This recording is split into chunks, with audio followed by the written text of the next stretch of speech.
आप पीएलए की मजम्मत करती हैं? जी हाँ करती हूँ। क्या आप बलोच जीनोसाइड की मजम्मत करती हैं? क्या आप इन माओं के प्यारों की जो आपने उठाए हैं उनकी मजम्मत करी है? मैं मजम्मत करती हूँ, आप मजम्मत करते हैं? मैं मजम्मत करती हूँ बीएलए की, आप क्या अपने स्टेट की मजम्मत करती है? आप मेरे सवाल का बोले, आप बोले क्या आप मजम्मत करती है? आप इतनी हाइपर क्यों हो रही हैं?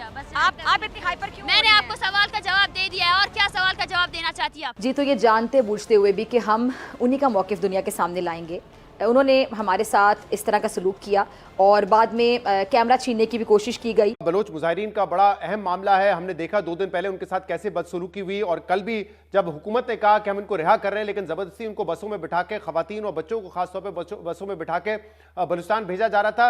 हमने देखा पहले पुलिस स्टेशन में आप वहाँ पे मौजूद थे, फिर जब बदसलूकी उनके साथ हो रही थी औरतों के साथ, बसों में उनको ज़बरदस्ती डाला जा रहा था, आप वहाँ पर थे और आपसे भी एक पुलिस वाले ने वहाँ पे बदतमीजी की, बदकलामी की।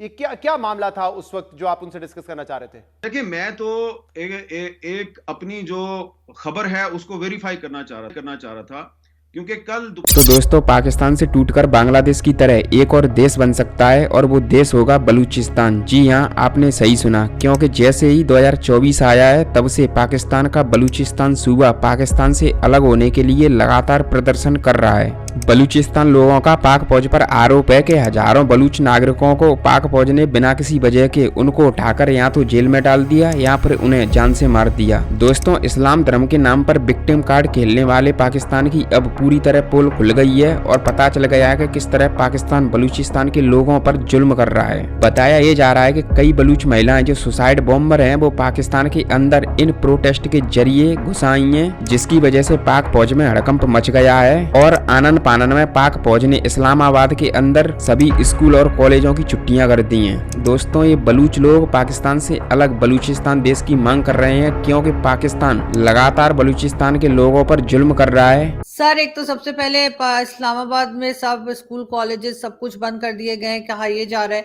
कि किसी खातून का कहा जा रहा है कि वो आई हैं और या एंटर हुई हैं इस्लामाबाद में और सुसाइड बॉम्बर बताया जा रहा है। ये किस तरह की थ्रेट्स हैं? क्या इलेक्शन आगे कराने की कोशिश है या वाकई में कोई खतरा है?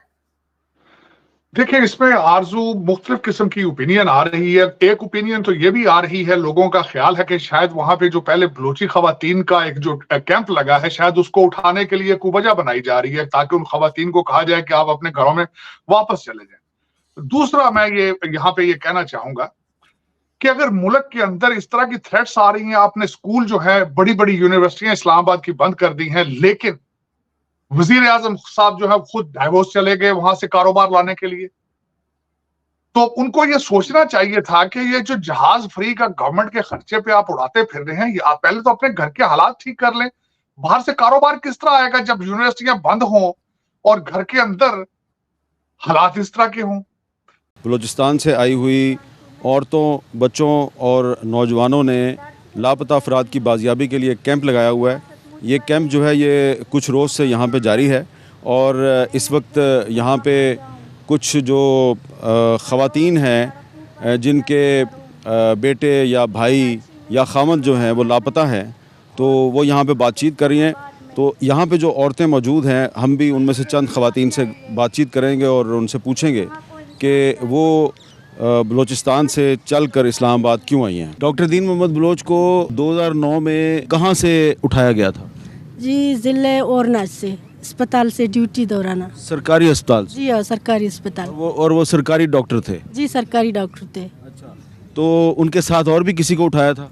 जी नहीं, ये चपरासी तो है, चपरासी बोला कि मैं बंद कर दी, मेरा डंडा मारेंगी, मैं बंद कर दी, डॉक्टर से उठा कर दी। अच्छा, तो अभी आपके साथ कभी हुकूमत ने रब्ता करके बताया है कि ये डॉक्टर साहब के साथ उनको क्यों उठाया? पता नहीं क्यों उठाया, बस न जुर्म किया न क्या मसला नहीं है, बस। माँ जी, आपका क्या नाम है? सीमा गुलसूम। तो आप जहांजेब की वालिदा हैं? जी। अच्छा, ये जहांजेब जो है इसको कहाँ से उठाया था? उठा खिल्ली कमरानी से हमारा घर से। इसको क्यों उठाया था? हमको क्या मालूम है क्यों उठाता, ये दर्जी था, सरियाब रोड पर दर्जी था। वापस चाहिए। आपको क्या चाहिए? हमारे प्यारे वापस चाहिए। आपको क्या चाहिए? हमारे प्यारे चाहिए। प्यारे वापस चाहिए, सिर्फ यही डिमांड है। ये डिमांड इस एज में इस बच्चे की ये डिमांड होनी चाहिए थी कि मेरे इलाके में अच्छा यूनिवर्सिटी, अच्छा कॉलेज, अच्छा स्कूल होना चाहिए। इस एज में इस बच्चे की ये डिमांड होनी चाहिए थी कि मेरे इलाके में एक अच्छी ग्राउंड होनी चाहिए।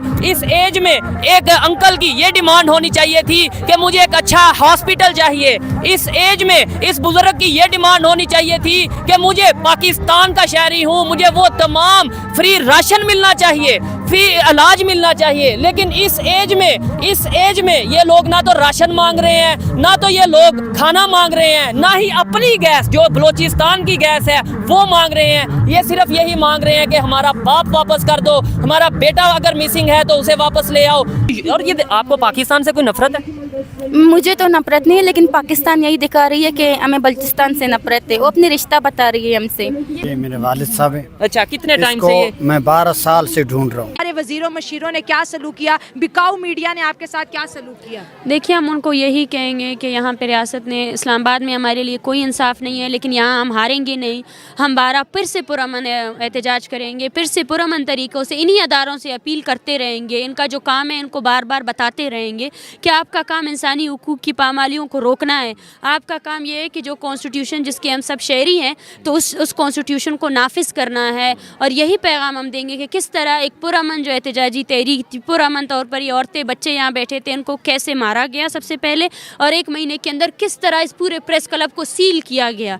पूरे हर तरफ से चारों जानिब से खारदार तारे लगाकर हमारे सामने एक ऐसा कैंप बिठाया गया जिससे हमारे ऊपर वायलेंस को जस्टिफाई किया जा सके। हम सब लोग एंटीबायोटिक्स पे हमने इतना खाना नहीं खाया है जितने हमने पेन किलर्स खाए हैं। हमने कफ सिरप्स लिए हैं, दिन में 4-5 मरतबा कफ सिरप्स लिए हैं। हमारे ऐसे लोग भी हैं जो मुतअद्दिद बार पर पिम्स हॉस्पिटल भी गए हैं। हमने बाकायदा तौर पर कुछ लोग वहाँ एडमिट भी हुए हैं। साइकेट्रिक ट्रीटमेंट्स यहाँ चल रहे हैं। जिस तरह हमें साइकोलॉजिकल हवाले पर हम डिप्रेशन का शिकार हुए हैं, यहाँ पे फैमिलीज़ जिस तरह उनको मारा गया, जिस तरह उन पर टार्चर किया गया, उसके बाद इस सर्दी में वो हर दिन इस इंतज़ार में थे कि शायद उनके प्यारे को रिहा किया जाएगा। रिहाई को छोड़े रियासत ने तो उनको ही मुजरिम करार दे दिया कि यहाँ सर्दी इसलिए बर्दाश्त कर रहे हैं क्योंकि हम गमज़दा लोग हैं। बालाज को आपने अदालत के अंदर बुलाया और उसके बाद उसको कत्ल किया। ये एक खौफनाक मरहला है ऐसे ख़ानदानों के लिए। वो भी डर रहे हैं क्योंकि उनके लोग भी आपने जिबरी गुमशुदा किए हैं। कल को उनकी भी लाशें वो मौसूल कर सकते हैं। कल को वो भी लाशों की सूरत में अपने प्यारों को मिल सकते हैं। यहाँ पे इतनी ज़्यादा फैमिलीज़ हैं हमारे पास। मैं हर दिन उनको उम्मीद देती हूँ। और आप पे हमें फ़ख्र है, आप पे हर पाकिस्तानी को फ़ख्र है। और हम दुआ यही कहेंगे कि ऐसी बहादुर बेटियों को ही पाकिस्तान जो है आगे बढ़ाए और हमें ज़रूरत है। आप बहुत से लोगों की उम्मीद है। आज महरंग बलोच वापस बलोचिस्तान जा रही है। वो लोग जिन्होंने बहुत सी दुआएं दे के आपको रुखसत किया, आज वो आपकी राह तक रही हैं। पाकिस्तान और इसके अदारे जो है ना एक इंसानी और जेन्युइन अवामी तहरीक को किस तरह कुचलना चाहते हैं, लेकिन इसके ख़िलाफ़ हमें मुत्तहिद रहना है। और हम यहाँ पे आए हैं इसी वजह से ताकि इस्लामाबाद से हम पाकिस्तान भर के लोगों को मुखातिब करना चाहिए। हेलो फ्रेंड, मैं हूँ शाइला।